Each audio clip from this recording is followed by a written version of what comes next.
Hello दोस्तों, स्वागत है आपका एक बार फिर से क्रॉन्च एकेडमी के शानदार प्लेटफॉर्म पर। तो हम कल हमारी राष्ट्रपति का जो इंट्रोडक्शन था वो हमने बेसिक देखा था कि किस तरीके से राष्ट्रपति के जो अनुच्छेद संविधान के अंदर वर्णित थे एक एक करके कि किस प्रकार से राष्ट्रपति का निर्वाचन होता है, किस प्रकार से राष्ट्रपति की जो शपथ है, राष्ट्रपति की पदावधि कितने समय की होती है। तो ये सब हम क्या है राष्ट्रपति के अंदर पढ़ रहे थे हमारे पास में। ठीक है, पढ़ाई चालू करने से पहले और आज की सेशन को चालू करने से पहले मैं आप लोगों से एक बात शेयर करना चाहूँगा कि आपके पास अभी इतना गोल्डन पीरियड है, गोल्डन चांस है आप लोगों के पास, क्योंकि वैकेंसीज लगातार आ रही है अपने पास। चाहे वो आप स्टेट के अंदर देखो, चाहे सेंटर के अंदर देखो। आपका एसएससी सीजीएल भी होने वाला है। उसके अलावा राजस्थान के अंदर आपके पास सीईटी के एग्जाम है, एलडीसी की एग्जाम है आपके पास में, आरएस की वैकेंसी 29 नवंबर को आरएस का एग्जाम है। तो बिना किसी प्रेशर के और बिना किसी भी दबाव के आप आराम से अपनी पढ़ाई को कंटिन्यू रख के हमारे सेशन, हमारे किरण मैम भी मैथ पढ़ाती है, अरुण सर सुबह मैथमेटिक्स पढ़ाते हैं और मैं खुद पॉलिटी पढ़ाता हूँ। उसके अलावा राजस्थान के जो भी रिलेटेड जितने भी टॉपिक्स होते हैं हम उन सब की क्लास भी आपके लिए इस प्लेटफॉर्म पर लेके आते हैं हमेशा से। और हमारा यही प्रयास रहता है कि हम आपको अच्छे से अच्छा कंटेंट प्रोवाइड करें जो कि क्या हो, एग्जाम में आपके बहुत यूज़फुल हो। ठीक है, और अगर कोई आपको डिमोटिवेट करता है या अगर आप कुछ अच्छा करने जा रहे हैं या फिर आप आगे बढ़ रहे हैं निरंतर, तो बहुत सारे लोग रहते हैं जो आपको लगातार पीछे खींचने की ट्राई करते हैं। तो आप सबको क्या है, उन सबको इग्नोर करना है और अपने पथ पर जो आप आगे चल रहे हैं लगातार आपको उसको ही फॉलो करते रहना है। क्योंकि दुनिया में मोटिवेट करने वाला और अप्रिशिएट करने वाले बहुत कम लोग होते हैं जो कि आपको अप्रिशिएट करेंगे। तो आप खुद के लिए खुद ही मोटिवेशन बन के अपनी पढ़ाई को कंटिन्यू रखो और क्या करो, सक्सेस करनी है अपने को जल्दी से जल्दी। ठीक है, तो आज की क्लास हम चालू करते हैं। आज जो हम क्लास कर रहे हैं हमारी वो है हमारे पास में प्रेसिडेंट। तो हमने कल क्या करा था, प्रेसिडेंट के अंदर बिल्कुल मोटा मोटा सब कुछ देख लिया था हमने। ठीक है, सारे आर्टिकल्स हमने देख लिए थे पूरा। और खुद ट्राई करो, आप पहले खुद लिखा करो याद करने के बाद में, उसके बाद एक बार क्लास को देखा करो। जैसे क्लास देख लिया आपने तो एक बार बिना देखे क्लास लेने के बाद में बिना देखे खुद ट्राई करो लिखने की कि आपको कितना याद रहता है। उसके बाद में जहाँ भी अटको तो आप वापस क्लास देखो उसके बाद में। ठीक है, यही ट्राई करना है और अपने का उद्देश्य क्या है, अपने को सिलेक्शन लेना है इस साल कैसे भी। ठीक है, तो चलो हम कल कहाँ तक पढ़ चुके थे, हमने पूरे आर्टिकल देख लिए थे राष्ट्रपति के, आपातकालीन शक्ति भी हम देख चुके थे राष्ट्रपति के। इसके बाद जो आज हमें देखना है कि राष्ट्रपति का निर्वाचन किस प्रकार से होता है, अर्थात राष्ट्रपति का चुनाव किस प्रकार से किया जाता है। तो देखो हम राष्ट्रपति का चुनाव किस आर्टिकल में करते हैं, हमारे पास है आर्टिकल 54। किस आर्टिकल में करते हैं हम, आर्टिकल 54 के अंतर्गत करते हैं हम पास में। अब देखो राष्ट्रपति का निर्वाचन अपन जानते हैं जनता क्या है, प्रत्यक्ष रूप से नहीं करती। हमें याद है हमारा देश क्या है, लोकतंत्र है। ठीक है, लोकतंत्र है और यहाँ पर क्या है, एकल संपन्न मत पद्धति से चुनाव किए जाते हैं, अर्थात जनता का जनता के द्वारा ही किया गया शासन क्या कहलाता है, लोकतंत्र कहलाता है। परंतु जनता राष्ट्रपति के चुनाव में प्रत्यक्ष रूप से भाग नहीं लेती, वो अपने द्वारा चुने गए प्रतिनिधियों के द्वारा क्या राष्ट्रपति का निर्वाचन किया जाता है।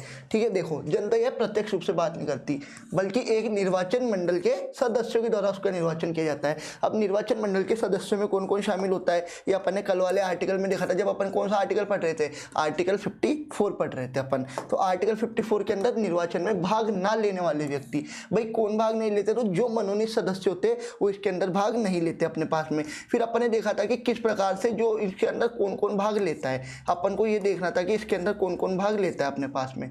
ठीक है, तो ये देखो राष्ट्रपति का निर्वाचन जो अपन ने कल पढ़ा था। तो संसद के दो सदन होते हैं अपन जानते हैं, एक उच्च सदन और एक निम्न सदन। तो उच्च सदन कौन होता है, राज्यसभा। राज्यसभा क्या आर्टिकल 80 के अंदर मेंशन है अपने पास में। और एक है लोकसभा, लोकसभा आर्टिकल अपने पास में 81 के अंदर मेंशन है। ठीक है, तो अब देखो उन दोनों सदनों के जो निर्वाचित सदस्य, निर्वाचित यानी इलेक्शन जो जीत के आए हुए होते हैं अपने पास में, उनको क्या बोलते हैं, निर्वाचित अपन बोलते हैं। तो वो दोनों निर्वाचित और सभी राज्य विधानसभाओं के क्या निर्वाचित सदस्य, जैसे राजस्थान की विधानसभा सीटों की संख्या कितनी है, 200 है अपने पास में। तो उसमें से कितने जो चुनाव लड़के जीत के आए तो वो क्या होते हैं, निर्वाचित सदस्य। और दो केंद्र शासित प्रदेश अपने पास में, दिल्ली और पुदुचेरी। तो इन दोनों के भी क्या निर्वाचित सदस्य राष्ट्रपति के चुनाव के अंदर भाग लेते हैं अपने पास में। कोई भी मनोनीत सदस्य राष्ट्रपति के चुनाव में भाग नहीं लेगा, क्योंकि राष्ट्रपति स्वयं उनको लोकसभा और राज्यसभा में क्या है, मनोनीत करते हैं अपने पास में। अपन ने कल देखा था 250 सीटें राज्यसभा की अधिकतम संख्या है। उसके बाद में अगर 5 सीटें पीओके की अपन छोड़ दे तो अपने पास 245 सीटें शेष रह जाती है। 245 सीटों में से 12 सदस्यों को कौन मनोनीत करता है, राष्ट्रपति के द्वारा मनोनीत किया जाता है। तो 245 में से अगर 12 सदस्य राष्ट्रपति मनोनीत करेगा तो 233 सीटें बचेगी। 233 सीटों में से 225 सीटें तो है राज्य की और 8 सीटें अपने पास में केंद्र शासित प्रदेश की। तो इस प्रकार से राष्ट्रपति के चुनाव में कोई भी मनोनीत सदस्य भाग नहीं लेता है, क्योंकि राष्ट्रपति स्वयं उन्हें मनोनीत करते हैं इस वजह से। ठीक है, तो ये क्या है, संसद के दोनों सदनों के निर्वाचित सदस्य, सभी राज्यसभा विधानसभा के निर्वाचित सदस्य और दिल्ली और पुडुचेरी के निर्वाचित सदस्य। ठीक है, अब आप पीपीटी देखो। संसद के दोनों सदनों के क्या है, निर्वाचित सदस्य। ठीक है, फिर राज्य विधानसभा के निर्वाचित सदस्य और केंद्र शासित प्रदेश दिल्ली और पुडुचेरी के विधानसभाओं के निर्वाचित सदस्य। ये पीपीटी में लिखा हुआ है, इसलिए मैं बोलता हूँ कि पहले आप खुद याद करो, फिर खुद देखने की लिखो, उसके बाद में पीपीटी देखते। इसलिए मैंने पहले कर आपको खुद लिखा, उसके बाद में ये मैं आज आपको दिखा रहा हूँ कि ये अपने पास में क्या है लिखा हुआ है कि अपने पास में कौन भाग लेता है, संसद के दोनों सदनों के सदस्य भाग लेते हैं, राज्य विधानसभा के निर्वाचित सदस्य और दिल्ली और पुडुचेरी के सदस्य भाग लेते हैं। और ये यहाँ पे लिखा हुआ है अपने पास में, तीनों चीजें ये लिखी हुई है। तो इस प्रकार से अपने को क्या ये ट्रिक भी याद करने की रखनी है कि अपन किस प्रकार से याद कर सकते हैं और अपना टाइम बचा सकते हैं। अब देखो, संसद के दोनों सदनों के मनोनीत सदस्य भाग नहीं लेते, राज्य विधानसभाओं के मनोनीत सदस्य भाग नहीं लेते, न परिषद के मनोनीत सदस्य भाग लेते और न दिल्ली और पुडुचेरी विधानसभा के राष्ट्रपति निर्वाचन में भाग नहीं लेते हैं। क्या कहते, भाग नहीं लेते। अब ये देखो इधर, ये कल अपन ने आर्टिकल 54 पढ़ा है ना, ये रहा आर्टिकल 54। अब देखो कौन कौन भाग नहीं लेता, ये अपन ने पहले कल लिख लिया था, पीपीटी तो बाद में आई अपने पास में। तो देखो, संसद के दोनों सदनों के मनोनीत सदस्य भाग ना लेने वाले व्यक्ति, तो दोनों मनोनीत सदस्य भाग नहीं लेते, ना विधान परिषद और विधानसभा के लेते और ना ही दिल्ली और पुडुचेरी विधानसभा के लेते अपने पास में। ठीक है, और यही खा लिखा हुआ है इस पीपीटी के अंदर, लिखा हुआ है अपने पास में जो पीपीटी बनवाई है अपन ने। देखो, ना तो मनोनीत सदस्य दोनों सदनों के, राज्य विधानसभाओं के भी और विधान परिषद के भी, और दिल्ली और पुडुचेरी के विधानसभा के सदस्य राष्ट्रपति के निर्वाचन में भाग नहीं लेते। ये ध्यान रखना है अपने को। ठीक है, भाग नहीं लेते हैं। जब कोई सभा विघटित हो गई हो तो उसके सदस्य क्या है, राष्ट्रपति के निर्वाचन में मतदान नहीं कर सकते। सभा अर्थात राज्यसभा की बात है। राज्यसभा कभी भंग हो सकती है क्या, कभी भी भंग नहीं हो सकती।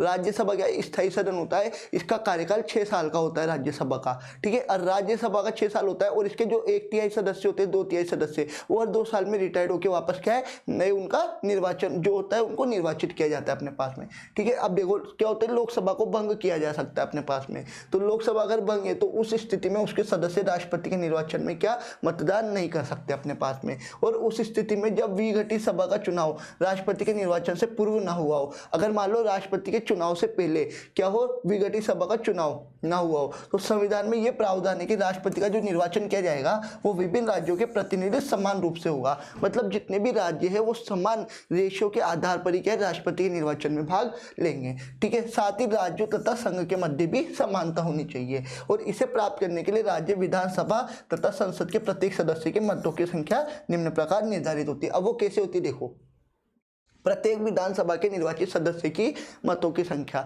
मतलब प्रत्येक विधानसभा के निर्वाचित सदस्य, अगर दिल्ली की जो विधानसभा है उसके क्या निर्वाचित सदस्य, तो उसके मतों की संख्या उस राज्य की जनसंख्या को उस राज्य की विधानसभा के निर्वाचित सदस्यों तथा 1000 के गुणनफल से प्राप्त द्वारा होती है। अब देखो कैसे करते हैं इसको सोल्व, मतलब ये जो लिखा हुआ है ये मैं आपको समझा देता हूँ। अपन को क्या निकालना है, मत का मूल्य निकालना है। 1 सेकंड रुको। ठीक है, अब देखो अपन से क्या पूछा है, विधायक के मत का मूल्य, विधायक के मत का मूल्य। ठीक है, विधायक के मत का मूल्य, विधायक के मत का मूल्य की बात करिए अपने पास। ठीक है, तो ये होगा। अब अपने पास टोटल जनसंख्या कितनी दे रखी है और टोटल जनसंख्या के बाद में अपने पास निर्वाचित सदस्यों की संख्या कितनी है। ये देखो, टोटल जनसंख्या बटा निर्वाचित सदस्यों की संख्या की बात अपने पास में करिए। ठीक है, राज्य की कुल जनसंख्या, राज्य की कुल जनसंख्या बटा विधानसभा के निर्वाचित सदस्यों की संख्या। ठीक है, 1 सेकेंड, हाँ लो चलो ठीक है, विधानसभा के निर्वाचित सदस्यों की संख्या। ठीक है, विधानसभा के निर्वाचित सदस्यों की संख्या, निर्वाचित सदस्य गुणा में क्या 1000। अब जब आपने अभी आरएस का प्री दिया होगा 2025 का, आरएस प्री 2 फरवरी 2025 को आता है। 2 फरवरी को अपन क्या मनाते हैं, वर्ल्ड वेटलैंड डे, विश्व आर्द्रभूमि दिवस। तो उस दिन आरएस का पेपर हुआ था अपने पास में। तो आरएस के पेपर में प्रेसिडेंट से संबंधित 4 स्टेटमेंट पूरा 1 पेज में राष्ट्रपति का क्वेश्चन आया था और उसी के अंदर क्या 1000 की जगह 1/100 लिख दिया था, जबकि वहाँ पर कितना होता है 1/1000 को उपयोग में लिया जाता है, ना कि 100 को। तो वही क्वेश्चन क्या था अपने आरएस प्री का था अपने पास में। ठीक है, अभी देखो ये राज्य की कुल जनसंख्या बटे राज्य विधानसभा के निर्वाचित कुल सदस्य इंटू 1/1000 और संसद के प्रत्येक सदनों के निर्वाचित सदस्यों के मतों की संख्या देखो क्या बोल रहा है, निर्वाचित सदस्य अर्थात एमपी की बात करें यानी मेंबर ऑफ पार्लियामेंट की बात कर रहे हैं अपन, ठीक है। तो वो क्या है, सभी राज्यों के विधायकों की मतों की कुल संख्या के भाग देने पर प्राप्त होता है। अर्थात इसमें ये बात बोली गई है, अगर संसद का कोई सदस्य यानी सांसद के मतों की मूल्य की बात की गई है, किसके, सांसद के मतों के मूल्य की बात की गई है, तो सभी राज्यों के विधायकों के मत मूल्य का, ठीक है, क्या है, सभी राज्यों के विधायकों का मत मूल्य, सभी राज्यों के विधायकों का मत मूल्य यानी एमएलए की बात करिए, एमएलए का मूल्य, ठीक है। अब संसद की कुल सदस्य संख्या में अपन भाग देंगे। संसद की कुल सदस्य संख्या कितनी होती है, अगर राष्ट्रपति की बात करोगे मतलब सॉरी राज्यसभा की बात करेंगे अपन तो 250 अधिकतम है अपने पास में, और अगर लोकसभा की बात करेंगे तो प्रेजेंट टाइम में 543 की बात अपन करेंगे। तो सभी राज्यों के एमएलए का मूल्य बटा संसद के कुल सदस्य, ठीक है, बटा संसद के कुल सदस्यों की बात इसके अंदर की गई है अपने पास में। तो इस प्रकार से क्या निकलता है, एमपी की वोट वैल्यू निकलती है अपने पास में, ठीक है। ये अपने को ध्यान रखना है इसके अंदर। इसके बाद आगे चलो, यहाँ तक अपन पढ़ लिए। इसके बाद अब देखो, एक संसद के सदस्यों का मत मूल्य सभी राज्यों के विधायकों के मतों का कुल मूल्य बटा संसद के निर्वाचितों की कुल संख्या। ये पीछे अपन लिख चुके हैं, बार बार लिखने का भी कुछ नहीं, आगे देखते अपन अब, ठीक है, आगे चलते। ये अपन पीछे पहले लिख दिया मैंने। अब देखो, राष्ट्रपति का जो चुनाव है वो क्या आनुपातिक प्रतिनिधित्व प्रणाली के आधार पर होता है, और किस पद्धति पर, एकल संक्रमणीय मत पद्धति के आधार पर होता है।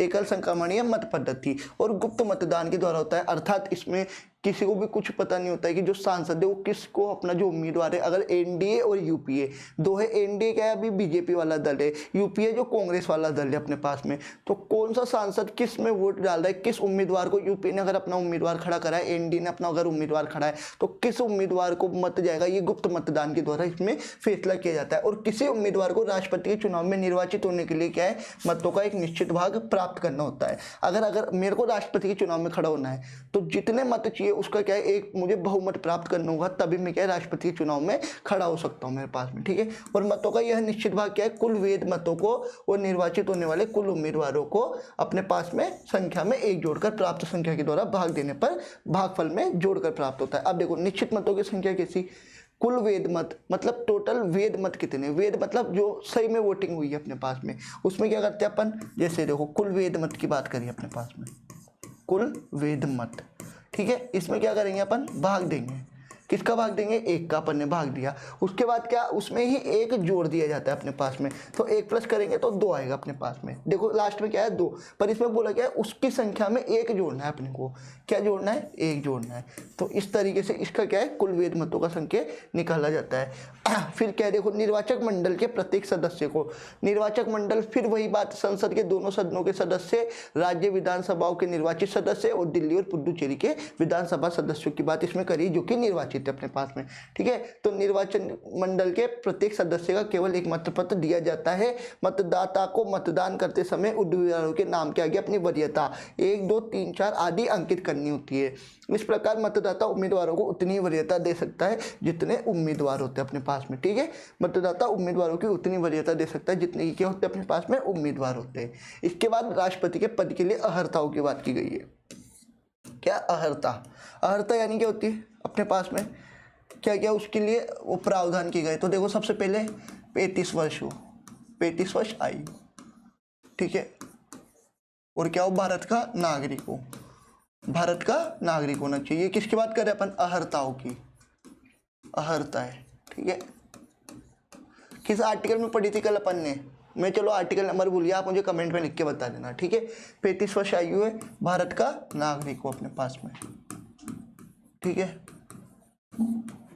मैंने आपको एक शॉर्ट वीडियो भी हमने इसके लिए बनाई थी, राष्ट्रपति के आर्टिकल्स याद करने के लिए। आर्टिकल 52 अपन ने देखा था, राष्ट्रपति के पद की बात बोली गई है। 53 में कार्यपालिका शक्ति, 54 में निर्वाचन, 55 के अंदर निर्वाचन की रीति, 56 में कार्यकाल, 57 में अर्हताओं की बात बोली गई है, 58 में है योग्यता, 59 में राष्ट्रपति के कार्यालय की दशाएं, आर्टिकल 60 बोलता है राष्ट्रपति की शपथ, 61 पर है महाभियोग की प्रक्रिया। तो अपने पास जो है अर्हताओं के लिए आर्टिकल है वो है आर्टिकल 57। आप क्रॉन्च एकेडमी के शॉर्ट्स पर जाके देखेंगे यूट्यूब पे, तो वहां पर इसके लिए पक्का को दुइयों दशम की ट्रिक भी हमने बनाई हुई है, तो आप जाके उसको देख सकते हैं, ठीक है। 35 वर्ष आयु, भारत का नागरिक होना चाहिए और लोकसभा के सदस्य बनने की योग्यता रखता हो, क्या हो, लोकसभा के सदस्य बनने की योग्यता रखता हो, ठीक है। लोकसभा के सदस्य बनने की क्या हो, इसके पास में योग्यता होनी चाहिए अपने पास। अब आप मुझे बताओ लोकसभा किस आर्टिकल के अंदर मेंशन है। अभी अभी अपन ने देखा था, 3 बार देख चुके अपन। अब आप मुझे लिख के बताना, ठीक है। देखो अपने पास में क्या बोला गया है, ये रहा। सबसे पहले क्या हो, भारत का नागरिक हो, ये भी अपन ने देख लिया। 35 वर्ष की आयु पूर्ण कर चुका हो अपने पास में, ठीक है। और इसके अलावा लोकसभा के सदस्य निर्वाचित होने के लिए क्या हो, अर्हत हो अपने पास में, अर्थात योग्य हो। अब देखो, वह संघ सरकार अथवा किसी राज्य सरकार या किसी भी स्थानीय प्राधिकरण, संघ सरकार अर्थात केंद्र सरकार की बात बोली गई है, राज्य सरकार अर्थात जो अभी राज्य में किसी की भी गवर्नमेंट होती है पार्टी की उसकी, या स्थानीय प्राधिकरण में पंचायत और नगर पालिका की बात बोली गई है, अथवा किसी सार्वजनिक प्राधिकरण में किसी भी लाभ के पद पर नहीं होना चाहिए, किसी भी लाभ का पद उसने ग्रहण ना कर रखा हो। एक वर्तमान राष्ट्रपति जो प्रेजेंट टाइम पे, उदाहरण के लिए द्रौपदी मुर्मू। उपराष्ट्रपति कौन है अपने, सीपी राधाकृष्णन। किसी राज्य का राज्यपाल और संघ अथवा राज्य का मंत्री किसी के लाभ के पद पर नहीं माना जाता। अगर कोई प्रेसिडेंट है, कोई वाइस प्रेसिडेंट है और कोई गवर्नर के रूप में सिलेक्ट हो चुका है, तो किसी भी संघ के मंत्री यानी केंद्र सरकार में अगर वो मंत्री के पद पर है तो वो पद नहीं माना जाता है, ठीक है। इस प्रकार क्या है, वो राष्ट्रपति पद के लिए अहरक उम्मीदवार होता है। उदाहरण के लिए महाराष्ट्र के जो पहले गवर्नर थे वो कौन थे, सीपी राधाकृष्णन। परंतु जब उन्हें उपराष्ट्रपति चुना गया तो उन्होंने क्या, महाराष्ट्र के राज्यपाल के पद से इस्तीफा देना पड़ा। उसके बाद आचार्य देवव्रत ने महाराष्ट्र राज्यपाल का कार्यभार संभाला था हमारे पास में, ठीक है। तो उदाहरण के लिए महाराष्ट्र के सीएम की बात, वो महाराष्ट्र के गवर्नर कौन थे अपने पास में, सीपी राधाकृष्णन। और वर्तमान में ये क्या है, उपराष्ट्रपति। जब इन्होंने उपराष्ट्रपति का पद ग्रहण किया तो इन्होंने महाराष्ट्र के गवर्नर यानी राज्यपाल के पद से इस्तीफा दिया था। तो ये क्या है, सीपी राधाकृष्णन, ठीक है। अब महाराष्ट्र के अभी क्या है अपने पास में, जो सीपी राधाकृष्णन थे, उसके बाद आचार्य देवव्रत ने क्या अतिरिक्त कार्यभार संभाला था अपने पास में, ठीक है। ये अहर्ताओं की बात हो गई। अब अपन चलते आगे, शर्तें पढ़ेंगे अब अपन, ठीक है। इसके अतिरिक्त देखो, ये वाला मेन तो यही क्या था, चलो इसको भी देख लेते हैं। जब राष्ट्रपति होता है तो उसके नामांकन के लिए क्या है, राष्ट्रपति के नामांकन के लिए, ठीक है, 50 तो क्या चाहिए, अनुमोदक। क्या चाहिए, 50 तो अनुमोदक चाहिए अपने को, और 85 क्या चाहिए, प्रस्तावक चाहिए अपने पास में। 50 तो अनुमोदक चाहिए और 85 क्या चाहिए अपने पास, प्रस्तावक चाहिए, ठीक है। 50 अनुमोदक और 50 प्रस्तावक चाहिए। इसके अलावा जो राष्ट्रपति उम्मीदवार के लिए जो सदस्य खड़ा होता है उसको 15,000 रुपये की जमानत राशि, 15,000 रुपये की जमानत राशि आरबीआई में जमा करानी होती है। कितनी, 15,000 जमानत राशि आरबीआई में जमा करानी होती है अपने पास में, आरबीआई में जमा करानी होती है, ठीक है। आरबीआई में जमा करानी होती है, ये अपने को ध्यान रखना है, ठीक है। अब ये देख लो, इसमें देख लेते हैं एक बार, क्या लिखा हुआ, चलो ये रहा। देखो क्या दे रखा है, 50 तो प्रस्तावक है, 50 अनुमोदक दे रखे अपने पास में, और 15,000 रुपये की जमानत राशि भी जमा करानी होती है। अब क्योंकि जमा करानी होती है, क्योंकि अगर उम्मीदवार जो डाले गए मतों का 1/6 भाग प्राप्त करने में असमर्थ रहता है तो ये राशि क्या है, आरबीआई के द्वारा जब्त कर ली जाती है। इसके बाद 1997 से पहले क्या है, अनुमोदक और प्रस्तावकों की संख्या कितनी थी, 10 थी, और जमानत राशि सिर्फ 2,500 रुपये थी। फिर 1997 में इसे बढ़ा दिया गया ताकि उन उम्मीदवारों को प्रोत्साहित किया जाए जो क्या है गंभीरता से चुनाव नहीं लड़ते थे, उनकी राशि जब्त करने के लिए। तो ये क्या है, ये प्रावधान किया गया। कब किया गया था, 1997 के अंदर किया गया था हमारे पास में, ठीक है। इसके आगे चलते हैं अब अपन। अब देखो राष्ट्रपति की शपथ। अब आप मुझे बताओ राष्ट्रपति की शपथ का आर्टिकल कौन सा अपने पास में, आर्टिकल 60। कौन सा आर्टिकल है, आर्टिकल 60 अपने पास में, ठीक है। तो राष्ट्रपति की शपथ क्या है, राष्ट्रपति शपथ में क्या लेता है कि श्रद्धापूर्वक राष्ट्रपति पद का कार्यपालन करूंगा। पहली बार राष्ट्रपति को शपथ दिलाता कौन है भाई, अपने को ये तो पता हो कि राष्ट्रपति को शपथ दिला कौन रहा है। तो देखो, उच्चतम न्यायालय यानी सुप्रीम कोर्ट का मुख्य न्यायाधीश, सुप्रीम कोर्ट का मुख्य न्यायाधीश।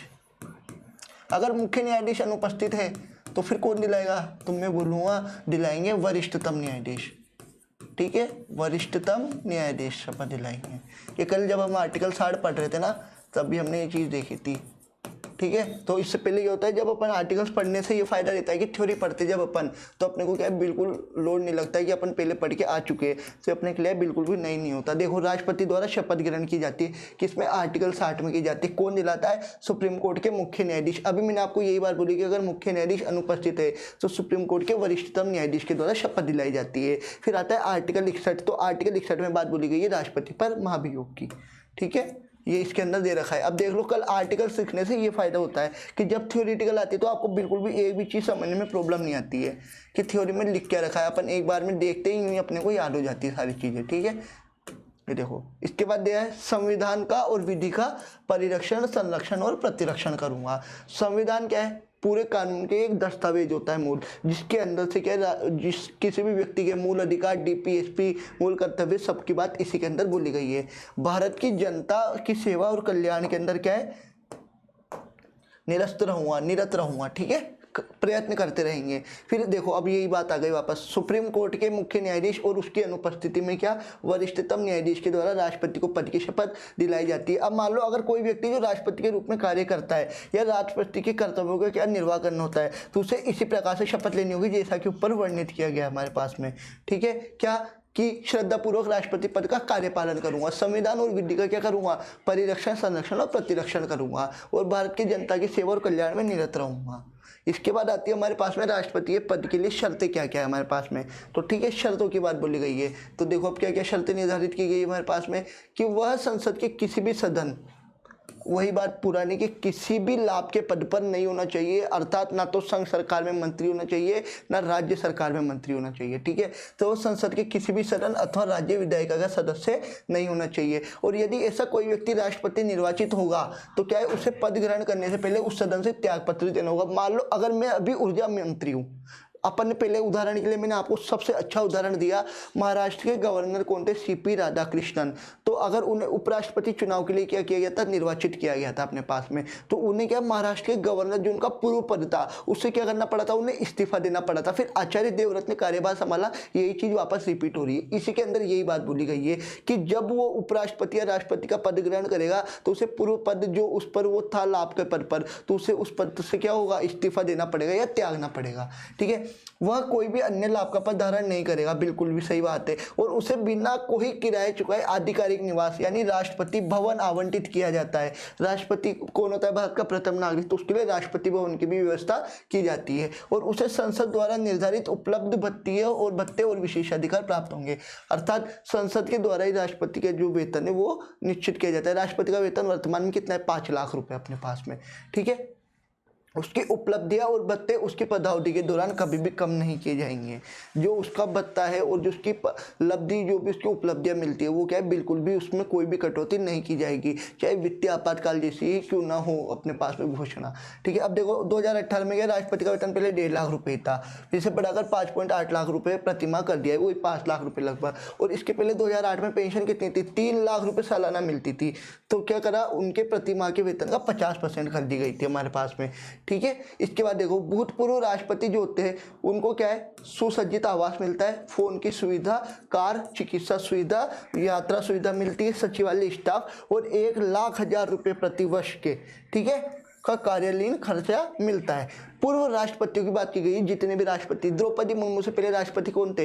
रामनाथ कोविंद। तो रामनाथ कोविंद को भी ये क्या है, कार की सुविधा, फोन की सुविधा, चिकित्सा सुविधा, यात्रा सुविधा सब प्राप्त होती है हमारे पास में, ठीक है। ये किसके अंदर बोला गया है? राष्ट्रपति के पद की शर्तों के लिए बोला गया है। इसके बाद आते हैं हमारे पास में पदावधि, महाभियोग व पद रिक्तता, यानी आर्टिकल 61 की बात बोली गई है। महाभियोग किसके अंदर आता है हमारे पास में? आर्टिकल 61। और पदावधि की बात भी इसी के अंदर बोली जाती है। अब आप मुझे एक बार बताओ, राष्ट्रपति कितने साल तक कार्य करता है? जिस तिथि से उसने कार्यभार संभाला है, अर्थात जिस तिथि से उसने शपथ ग्रहण करी है, उसके अगले 5 वर्ष तक क्या है, वो कार्यभार को ग्रहण किए हुए रहता है हमारे पास में, ठीक है। तो देखो राष्ट्रपति पदावधि के ग्रहण करने से, पद धारण करने की तिथि से 5 वर्ष तक होती है हमारे पास में। वो अपनी पद अवधि में किसी भी समय अपना त्यागपत्र उपराष्ट्रपति को दे सकता है। अब उपराष्ट्रपति ने भी त्याग पत्र दिया था, जब जगदीप धनखड़ ने त्याग पत्र दिया उसी के बाद क्या हुआ, वापस चुनाव हुए थे अपने पास में उपराष्ट्रपति के लिए। इसके अतिरिक्त तो उसे कार्यकाल पूरा होने के लिए क्या है, पूर्व महाभियोग चलाकर भी उसके पद से हटाया जा सकता है। अब महाभियोग की प्रक्रिया बहुत लंबी होती है, आज तक हमारे देश के अंदर कोई भी ऐसा केस नहीं हुआ है कि राष्ट्रपति को महाभियोग की प्रक्रिया के द्वारा हटाया गया हो हमारे पास में। और राष्ट्रपति के महाभियोग की प्रक्रिया हमने किस देश से लिए? हमने लिए अमेरिका से, ठीक है। तो ये भी लिख सकते हैं अपन, लिख सकते हैं या लिखना ही है। तो राष्ट्रपति पर महाभियोग किस देश से ग्रहण किया हमने? राष्ट्रपति पर महाभियोग। जब हमने देखा था बोरोइंग्स यानी संविधान के मूल स्रोत, आप यूट्यूब पे जाके देखना, प्लेलिस्ट के अंदर वो क्लास पड़ी हुई है, संविधान के स्रोत जो हमने किस किस देश से क्या क्या संविधान लिया हुआ है। तो उसके अंदर से जो हमने राष्ट्रपति पर महाभियोग है वो हमने लिया है मूल, जो अमेरिका है वहाँ से हमने मूल अधिकार लेते, तो राष्ट्रपति पर महाभियोग की प्रक्रिया भी वहाँ पर ली थी, ठीक है। तो राष्ट्रपति पर महाभियोग किससे लिया हमने? अमेरिका से लिया है। ठीक है। अब देखो, अगर एक बार रिवाइज कर लेते हैं अमेरिका से क्या क्या लिया है हमने, ठीक है, लिख लेते हैं एक बार थोड़ा बहुत जो जो मेन है, क्योंकि अभी अमेरिका की बात आई है अपने पास में, ठीक है। ये है अमेरिका। चलो चालू हो जाते हैं अपन। अमेरिका से सबसे पहले अपन बोलेंगे, आप बोलोगे सर अपन एक तो फंडामेंटल राइट्स भी वहाँ से ही लिए, अगर अपन राष्ट्रपति पर महाभियोग की प्रक्रिया वहाँ से ले रहे, ठीक है, क्या राष्ट्रपति पर महाभियोग की प्रक्रिया वहाँ से ले रहे, तो अपने को उस राष्ट्रपति का पद भी कहाँ से लेना होगा, अमेरिका से लेना होगा, ठीक है। सबसे पहले अपन ने क्या देखा, फंडामेंटल राइट से देखे थे, फिर अपन ने देखा उपराष्ट्रपति का पद, ठीक है, उपराष्ट्रपति का पद अपन ने देखा है, उपराष्ट्रपति का पद, सुप्रीम कोर्ट और हाई कोर्ट के जजों को हटाना, हाई कोर्ट और सुप्रीम कोर्ट के जजों को हटाने की प्रक्रिया कैसे होती है। पहले तो सबसे पहले लोकसभा के 100 सदस्य और राज्यसभा के 50 सदस्यों के यहाँ साइन चाहिए होते हैं, जजों को हटाने की प्रक्रिया, ठीक है। अब भाई सुप्रीम कोर्ट क्या करता है, सुप्रीम कोर्ट का जो मुख्य न्यायाधीश रहता है वो राष्ट्रपति को शपथ दिलाता है, तो राष्ट्रपति पर महाभियोग की प्रक्रिया भी हमने किससे ली, अमेरिका से ली, राष्ट्रपति पर महाभियोग की प्रक्रिया, ठीक है। ये मोटा मोटा जो हमने अमेरिका के देश के संविधान से ग्रहण किया हुआ है, राष्ट्रपति पर महाभियोग की प्रक्रिया की बात इसके अंदर हमारे पास में बोली गई है, ठीक है। ये अपने को ध्यान रखना है इसके अंदर। अब इसके बाद ये देखो यहाँ पे था, अब किसी भी पद हटाया जा सकता है, उसके बाद जब तक उसका उत्तराधिकारी पद ग्रहण नहीं कर सकता तो राष्ट्रपति अपने 5 वर्ष के कार्यकाल के बाद भी क्या उस पद पर बना रह सकता है, वो इस पद पर पुनः निर्वाचित हो सकता है। अर्थात देश के अंदर कोई भी सीमा नहीं है कि कोई व्यक्ति एक ही बार राष्ट्रपति बनेगा, इसके लिए कोई भी प्रावधान हमारे संविधान में उल्लेखित नहीं किया गया। कोई भी व्यक्ति कितनी भी बार राष्ट्रपति के निर्वाचन में खड़ा हो सकता है और कितनी भी बार राष्ट्रपति के चुनाव के लिए वो योग्य हो सकता है हमारे पास में, ठीक है, कितनी बार पुनः निर्वाचित हो सकता है। और अमेरिका में एक व्यक्ति क्या है 2 बार से अधिक राष्ट्रपति नहीं बन सकता। उदाहरण के लिए डोनाल्ड ट्रंप का क्या है आखिरी कार्यकाल है, इसके बाद वो कभी भी अमेरिका के राष्ट्रपति निर्वाचित नहीं किए जाएंगे हमारे पास में, ठीक है। इसके बाद ये हो गया हमारे पास यहाँ तक कंप्लीट। अब हम आगे चलते हैं राष्ट्रपति के क्या क्या विशेषाधिकार होते हैं हमारे पास में, ठीक है। तो देखो राष्ट्रपति को क्या अनेक विशेषाधिकार प्राप्त होते हैं। अब क्या उनको एक तो विधिक जिम्मेदारियां भी उनके ही उन्मुक्ति पर होती है। अब क्या है अपने कार्यकाल के दौरान वो क्या है किसी भी आपराधिक कार्यवाही से उन्मुक्ति होती है, अर्थात उन पर कोई भी केस नहीं किया जाएगा कभी भी, ठीक है, उन पर कभी भी कोई भी केस नहीं हो सकता है, और ना ही उनको कोई भी व्यक्तिगत कृत्य से आप कभी गिरफ्तार कर सकते हो, ना ही उन्हें कभी गिरफ्तार किया जा सकता है, ना ही उन्हें कभी जेल भेजा सकता है, कभी भी नहीं भेज सकते आप उनको जेल, क्योंकि वो क्या होते हैं राष्ट्रपति, अगर राष्ट्रपति भारत का प्रथम नागरिक होता है और क्या संविधान के विधि और परिरक्षण भी वही करता है, ठीक है। हालांकि 2 महीने के नोटिस के बाद उसके कार्यकाल में उस पर निजी कृत्यों के लिए क्या है अभियोग चलाया जा सकता है, अर्थात उसने कोई भी जो निजी कृत्य था उसका वो अगर किया है उसने तो क्या है उस पर ये अभियोग चलाया जा सकता है। कोई बात नहीं, थोड़ा टेम्परेरी इशू है ये, चलो ठीक है। इस पर राष्ट्रपति पर महाभियोग हमने आर्टिकल 61 अभी पढ़ाई था, पदावधि की भी बात आई थी, 5 वर्ष तक कार्य ग्रहण करेगा, और राष्ट्रपति पर महाभियोग क्या है आर्टिकल 61 के अंदर बात बोली गई है। राष्ट्रपति पर महाभियोग चलाकर उसे पद से हटाया जा सकता है। हालांकि संविधान ने क्या है संविधान के उल्लंघन वाक्य को परिभाषित कभी भी नहीं किया गया है, संविधान में नहीं बोला कि आपने संविधान का उल्लंघन किया है, कभी भी इस बात को संविधान में डिस्क्राइब नहीं किया था। महाभियोग के आरोप में संसद के किसी भी सदन में प्रारंभ किए जा सकते हैं। संसद के 2 ही सदन है, लोकसभा और राज्यसभा, तो आप किसी भी सदन के अंदर राष्ट्रपति पर महाभियोग की प्रक्रिया को आरंभ कर सकते हैं। इन आरोपों पर क्या कम से कम जो सदन है उसके 1/4 सदस्यों की क्या होनी चाहिए हस्ताक्षर होने चाहिए। अब मैं उदाहरण के लिए लेता हूँ अपने पास में राज्यसभा, राज्यसभा क्या है 250 है अपने पास में, टोटल सीटें 250 है, 5 सीटें पीओके की भी आप छोड़ दोगे तो भी 245 है, तो अप्रोक्स 1/4 सदस्यों की बात बोली गई, तो 250 का अगर आप 1/4 भी करते हो तो अप्रोक्स आपको 63 से 65 लोगों के साइन चाहिए होते हैं, और पहले ही राष्ट्रपति को आपको 14 दिन का नोटिस देना होगा। जब भी आप राष्ट्रपति पर महाभियोग की प्रक्रिया चलाएंगे तो 14 दिन का नोटिस पहले आप राष्ट्रपति को देंगे, उसके बाद में जितने भी सदस्य आप जिस सदन में आप प्रस्ताव ला रहे हैं उस सदन के 1/4 सदस्यों के क्यों नीचे पूर्व हस्ताक्षर होने चाहिए। फिर महाभियोग का प्रस्ताव क्या है 2/3 बहुमत से पारित होने के बाद भी ये दूसरे सदन में भेजा जाएगा। अब 2/3 से पहले आप राज्यसभा में पास कराओ। अब मैं आपसे पूछूंगी 2/3 250 यानी 250 का 2/3 आप निकालोगे तो कितना आएगा आप अप्रोक्स, तो आप बोलोगे सर कम से कम 165 चाहिए अपने को, ठीक है। अब 165 तो आपने कर लिया, फिर उसके बाद आप इसको लोकसभा में भी भेजोगे तो लोकसभा के अंदर भी तो उसको कम से कम 2/3 सदस्यों से भाग होना होगा, जिस दिन क्या होगा उपस्थित होने की और अपना प्रतिनिधित्व करने का क्या होगा राष्ट्रपति को अधिकार होगा। अगर मान लो दूसरा सदन ठीक है, आपने राज्यसभा से जितना भी आरोप लगाया तो वो सब क्या है सच साबित हो गया। तो दूसरा सदन अगर इन आरोपों को सही पाएगा तो वो क्या है महाभियोग प्रस्ताव को 2/3 बहुमत से पारित करेगा। मतलब 2/3 बहुमत से तो पहले राज्यसभा में या लोकसभा में कहीं भी पारित होगा, उसके बाद उसे दूसरे सदन में भेजा जाएगा, वहां भी उसे 2/3 सदस्य से क्या है बहुमत प्रस्ताव से पारित कराना होगा। तो राष्ट्रपति को प्रस्ताव पारित होने की तिथि से उस पद से हटना होगा। जिस दिन प्रस्ताव पारित हो जाएगा उस दिन कि 2/3 सदस्य राज्यसभा में भी आ गए और 2/3 सदस्य लोकसभा में गए, तो राष्ट्रपति को क्या है पद से हटना होगा। और इस प्रकार महाभियोग क्या है संसद की एक अर्धन्यायिक प्रक्रिया मानी गई है। क्या है? अर्धन्यायिक प्रक्रिया है अपने पास में। ठीक है, इसके बाद आता है 2 बात ध्यान देने की योग्य है कि संसद के दोनों सदनों के मनोनीत सदस्य, ठीक है, अब क्या मनोनीत सदस्य उसके अंदर तो भाग नहीं लेते, किसके अंदर? निर्वाचन में भाग नहीं लेते, पर यह राष्ट्रपति को बचाने की बात आ रही है, यानी महाभियोग की प्रक्रिया की, क्योंकि राष्ट्रपति क्या है उनका मनोनीत करता है, तो उन मनोनीत सदस्यों का भी राष्ट्रपति के प्रति कोई दायित्व होगा, तो वो क्या करते हैं इस महाभियोग प्रक्रिया के अंदर भाग लेते हैं अपने पास में।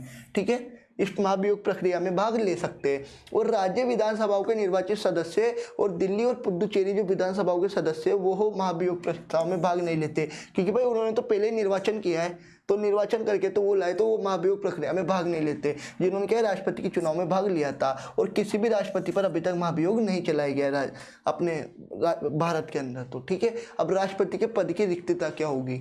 अब राष्ट्रपति का पद किन प्रकार से रिक्त हो सकता है? एक तो 5 साल पहले कार्यकाल कंप्लीट हो चुका है उसका, वो त्याग पत्र दे सकता है अपने इस्तीफे से, फिर महाभियोग प्रक्रिया के दौरान उसे पद से हटा दिया गया हो, राष्ट्रपति की एकांतक अचानक मृत्यु हो गई हो, और यदि वह पद ग्रहण करने के लिए अर्ह की नहीं है और उसका क्या निर्वाचन ही अवैध घोषित कर दिया है। यदि पद रिक्त होने का कारण उसका कार्यकाल का समाप्त होना है, तो उस पद को भरने के तो उसे कार्यकाल पूर्ण होने से पहले पूर्व नया चुनाव कराना होगा, क्योंकि राष्ट्रपति को पता है कि 5 साल पूरे होने वाले, तो उसे क्या है संसद को या फिर इलेक्शन कमीशन को बताना होगा कि उसे नए चुनाव कराने की आवश्यकता है। और यदि नए राष्ट्रपति के चुनाव में किसी कारण से विलंब हो जाता है, तो राष्ट्रपति क्या है अपने 5 साल के कार्यकाल के बाद भी उस पद पर बना रह सकता है, जबकि नए राष्ट्रपति का निर्वाचन नहीं हो जाता।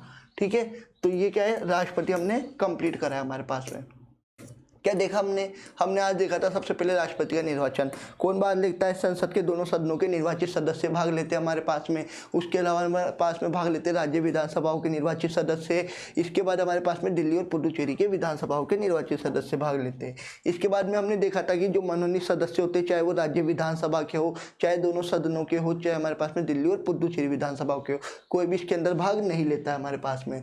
ठीक है, इसके बाद अपन ने एक मत मूल्य निकाला था, तो विधायक के मत मूल्य होता है राज्य की कुल जनसंख्या बटा प्रत्येक विधायकों के निर्वाचित विधायकों की संख्या गुणा 1/1000 की बात बोली गई है अपने पास में। इसके बाद अपन ने देखा कि जो निर्वाचित मतों की जो सदस्यों की संख्या होती है वो क्या होती है? कुल सदस्यों की संख्या से भाग देने पर प्राप्त होती है। यानी बात सुनो, अब संसद के ये है अपने पास में सभी राज्यों के एमएलए का मत मूल्य बटा संसद के कुल सदस्यों की संख्या की बात बोली गई है इसमें। ठीक है, फिर विधायक का मत मूल्य अपन निकाल चुके थे। इसके बाद अपन बात कर रहे हैं कि सभी राज्यों के विधायकों के मत मूल्य से एक संख्या अधिक होनी चाहिए। ये सूत्र अपन पीछे भी पहले देख चुके हैं। अब देखा कुल वधमेध क्या है अपने पास में कि मतों का एक निश्चित भाग प्राप्त है, तो कुल वेद मतों को क्या है एक जोड़ना पड़ेगा, फिर भाग देने पर वापस एक जोड़कर ये क्या होता है प्राप्त होता है अपने पास में। अब राष्ट्रपति के पद के लिए अर्हता क्या कहती? तो सबसे पहले वो भारत का नागरिक होना चाहिए, 35 वर्ष की आयु पूर्ण कर चुका हो हमारे पास में, वो लोकसभा के सदस्य बनने के पद की अर्हता रखता हो, 50 प्रस्तावक 50 अनुमोदक चाहिए, 15,000 रुपये की जमानत राशि उसे आरबीआई में जमा करानी होती है, और यदि वह एक निश्चित मत का 1/6 भाग प्राप्त नहीं करता है तो जमानत राशि क्या है जब्त कर ली जाती है हमारे पास में। ठीक है, और वो किसी भी लाभ के पद पर नहीं होना चाहिए, किसी भी लाभ के पद पर नहीं होना चाहिए हमारे पास में। ये देखो 50 तो प्रस्तावक के, 50 अनुमोदक के, 15,000 रुपये जमानत राशि और 1/6 भाग प्राप्त करने में असमर्थ रहता है। फिर इसके बाद जब 1997 की बात करते हैं तो पहले 10 प्रस्तावक थे, 10 अनुमोदक थे, जिसे बाद में बढ़ाकर कितना कर दिया गया 50-50, पहले 2,500 रुपये कहती जमानत राशि, जिसे 15,000 कर दिया गया हमारे पास में। इसके बाद आती है राष्ट्रपति की शपथ, जो है आर्टिकल 60 में। राष्ट्रपति को शपथ कौन दिलाता है? सुप्रीम कोर्ट का मुख्य न्यायाधीश यानी CJI, प्लस अगर वो नहीं है उस अनुपस्थित है तो उसकी अनुपस्थिति में उच्चतम न्यायालय के वरिष्ठतम न्यायाधीश के द्वारा शपथ दिलाई जाती है। वो बोलता है कि संविधान के जो है विधि का परिरक्षण, संरक्षण और प्रतिरक्षण करेगा और भारत की जनता और सेवा कल्याण के अंदर निरत रहेगा। ठीक है, ये हमने पढ़ लिया। इसके बाद हमारे पास है राष्ट्रपति के पद के लिए शर्तें क्या होनी चाहिए कि वह किसी भी लाभ के पद पर ग्रहण नहीं होना चाहिए अगर वो पहले से केंद्र सरकार के अंदर मंत्री है या राज्य विधानसभा के अंदर वो सीएम है, या फिर उसके अलावा वो किसी भी लाभ के पद पर अगर वो ग्रहण कर रखा है, स्थानीय निकाय में वो सदस्य है, तो उसे क्या है उस पद से इस्तीफा देना होगा, फिर राष्ट्रपति के पद पर वो ग्रहण कर सकता है। उदाहरण के लिए मैंने आपको बताया था महाराष्ट्र के जो राज्यपाल थे सीपी राधाकृष्णन हमारे पास में, ठीक है। इसके बाद देखो वो कोई भी बिना किराए चुकाए के आधिकारिक निवास और वेतन मतलब विशेष अधिकार प्राप्त होंगे, ठीक है। 1.5 लाख रुपए प्रति माह थे, जिससे बढ़ाकर 2018 में 5,80,000 कर दिए गए हमारे पास में, 5,08,000 है सॉरी। इसके पहले 2008 में राष्ट्रपति की पेंशन 3 लाख सालाना थी, जो बढ़ाकर उसके प्रति माह के वेतन का 50% कर दी गई है हमारे पास में, ठीक है। इसके अलावा भूतपूर्व राष्ट्रपतियों को क्या है सब सुविधाएं मिलती है, चिकित्सा सुविधा, कार सुविधा, फोन की सुविधा और 1,00,000 रुपये उनको प्रतिवर्ष का कार्यालयीन खर्चा मिलता है। इसके बाद आते हैं महाभियोग की प्रक्रिया, आर्टिकल 61, ठीक है। ये बात बोली गई है पदावधि की, तो 5 साल की पदावधि होती है। अगर बात ये भी बोली जाती है कि उसे पदावधि से किस प्रकार हटा जा सकता है, एक तो स्वयं इस्तीफा दे दे या फिर उस पर आप महाभियोग की प्रक्रिया चलाओ। तो अब महाभियोग की प्रक्रिया किस प्रकार से होती है, ठीक है। ये हमने अमेरिका से लिया है राष्ट्रपति पर महाभियोग की प्रक्रिया को। इसके बाद हमने ये देखा था कि राष्ट्रपति के क्या क्या विशेष अधिकार होते हैं कि उनको विधि क्या होती है, जिम्मेदारी से भी उन्मुक्ति प्राप्त होती है अपने पास में। उन पर ना तो कभी कोई केस हो सकता है, ना उन्हें कभी भी गिरफ्तार किया जा सकता है। अगर उन पर कोई भी केस हो सकता है या सिविल केस की जो बात की जाती है, तो उन्हें वो भी पहले 2 महीने का आपको नोटिस देना होगा। उसके बाद क्या है आप कार्यालय में निजी कृत्यों के लिए अभियोग चलाया जा सकता है। फिर राष्ट्रपति पर महाभियोग की प्रक्रिया किस प्रकार से फॉलो होती है, तो पहली बात राष्ट्रपति पर महाभियोग किसी भी सदन में लाया जा सकता है, चाहे वो उच्च सदन हो चाहे वो निम्न सदन हो। अगर आपने उच्च सदन में आप प्रस्ताव लेके आए हो, तो कम से कम जिस दिन आप प्रस्ताव लेके आए हो, तो वहाँ के आपको 1/4 सदस्यों की क्या पहले हस्ताक्षर चाहिए होते हैं। हस्ताक्षर के बाद में अब जब आप वहाँ पे चुना रहे हो, तो 2/3 सदस्यों से आपको उस प्रस्ताव को पास कराना होगा। पास होने के बाद में आप उसे दूसरे सदन में भेजेंगे, तो दूसरे सदन में अगर वो इन आरोपों को सही पाता है, तो 2/3 बहुमत से लोकसभा भी क्या है उस प्रस्ताव को पास होनी चाहिए। उसके बाद ही आप राष्ट्रपति को अपने पद से हटा सकते हैं। हालांकि वर्तमान में एक भी केस ऐसा नहीं हुआ है भूतकाल से लेकर वर्तमान तक कि एक भी राष्ट्रपति को इससे हटाया गया हो, और राष्ट्रपति की जो महाभियोग की प्रक्रिया है वो एक अर्धन्यायिक प्रक्रिया मानी जाती है, ठीक है। अब 2 बातें ध्यान देनी कि इसके अंदर कौन भाग लेता है, जो पहले मनोनीत सदस्य थे, जो खास थे दोनों सदनों के मनोनीत सदस्य, राज्य विधानसभाओं के मनोनीत सदस्य और दिल्ली और पुडुचेरी के, वो पहले उन्होंने निर्वाचन में तो भाग नहीं लिया, परंतु वो महाभियोग की प्रक्रिया में भाग ले सकते हैं। इसके बाद राज्य विधानसभाओं के निर्वाचित सदस्य और दिल्ली और पुडुचेरी विधानसभाओं के निर्वाचित सदस्य इसके अंदर भाग नहीं लेते अपने पास में, ठीक है। और किसी भी राष्ट्रपति पर महाभियोग नहीं चलाया हमने देखा। फिर राष्ट्रपति के पद की निरता क्या होती है, एक तो अगर उसके 5 साल का कार्यकाल समाप्त हो गया है, उसकी अचानक मृत्यु हो गई हो, ठीक है, उसका क्या है त्याग पत्र दे दिया उसने, या फिर वो किसी भी पद पर ग्रहण करने के लिए अर्हक नहीं है और उसका निर्वाचन क्या है अवैध घोषित कर दिया है, तो ऐसी स्थिति में क्या होता है उसे नया चुनाव करवाने के लिए पहले ही संसद को या फिर जो अपना इलेक्शन कमीशन है उसको बताना होता है। अब जिस टाइम पे जब अगर किसी नए राष्ट्रपति के चुनाव में विलंब हो रहा है, तो पूर्व राष्ट्रपति यानी जो पहले का राष्ट्रपति है वो क्या जब तक उस पद को ग्रहण करेगा जब तक कि नए राष्ट्रपति का चुनाव नहीं हो जाता है, ठीक है। तो ये हमने क्या देखा आर्टिकल 61 तक, और इस प्रकार से जो हमारा कंप्लीट था वो हम हमारा राष्ट्रपति का जो ये टॉपिक था ये कंप्लीट कर चुके हैं हमारे पास में। तो हमने सबसे पहले देख लिया था राष्ट्रपति भारत का संवैधानिक प्रमुख होता है, समस्त कार्यपालिका शक्ति राष्ट्रपति मंत्रिपरिषद की सलाह पर करता है, चाहे आर्टिकल 53 की बात करो आप, आर्टिकल 356 की बात करो आप, ठीक है। इसके बाद विधायी शक्ति अपन देख चुके हैं, आर्टिकल 123 क्या है अध्यादेश जारी करने की शक्ति होती है राष्ट्रपति को। इसके बाद आपातकालीन शक्ति आर्टिकल 352 अपन देख चुके हैं, राष्ट्रपति जो राष्ट्रीय आपातकाल है। फिर आर्टिकल 356 में क्या है राष्ट्रपति शासन है, आर्टिकल 360 में क्या है वित्तीय आपातकाल की बात बोली गई है हमारे पास में, ठीक है, वित्तीय आपातकाल की बात बोली गई है। इसके बाद में देखो हमारे पास से राष्ट्र का प्रथम नागरिक होता है, ठीक है, ये भी अपने को क्या है ध्यान रखना है। तो इस प्रकार से जो राष्ट्रपति का टॉपिक था ये हम कंप्लीट कर चुके हैं आर्टिकल 61 तक। आई होप आपको कंप्लीट राष्ट्रपति समझ आया होगा, क्योंकि हमने बिल्कुल स्टार्टिंग बेसिक से स्टार्ट करा था। उसके बाद में किस भाग के अंदर ये भी हमने देखा, और एक एक करके जितने भी सारे आर्टिकल्स थे, लोकसभा की सीटों को भी हमने समझा कितनी सीटें, जितने भी आर्टिकल थे एक एक आर्टिकल को मैंने आज आपको कंप्लीट समझाया। और उसके बाद पीपीटी में भी अपन ने देखा सेम एज इट इज चीज़ें लिखी हुई है, कुछ भी अलग नहीं है हमारे पास में, ठीक है। और जो करंट से रिलेटेड थे वो भी मैंने आपको बता दिया था। फिर निर्वाचन ये सब हम पहले ही कल चर्चा कर चुके थे जब हम आर्टिकल्स पढ़ रहे थे, इसलिए मैंने पहले आपको आर्टिकल्स लिखवाए थे, क्योंकि बेसिक जानकारी से क्या होता है जब थ्योरी आपके सामने आती है तो आप बिल्कुल उसको एक बार में पकड़ लेते हैं और इतनी थ्योरी आपको हार्ड नहीं लगती कभी भी। तो ठीक है, आई होप आपको क्लास समझ आई होगी, राष्ट्रपति आपको बहुत अच्छे से समझ आएगा। इसके बाद जो हम अगला टॉपिक पढ़ेंगे वो है हमारे पास में उपराष्ट्रपति, ठीक है। तो आज यही राष्ट्रपति समाप्त होता है। कंप्लीट क्लास को देखना, पीडीएफ आपको बाद में डल जाएगी। Okay, thank you so much.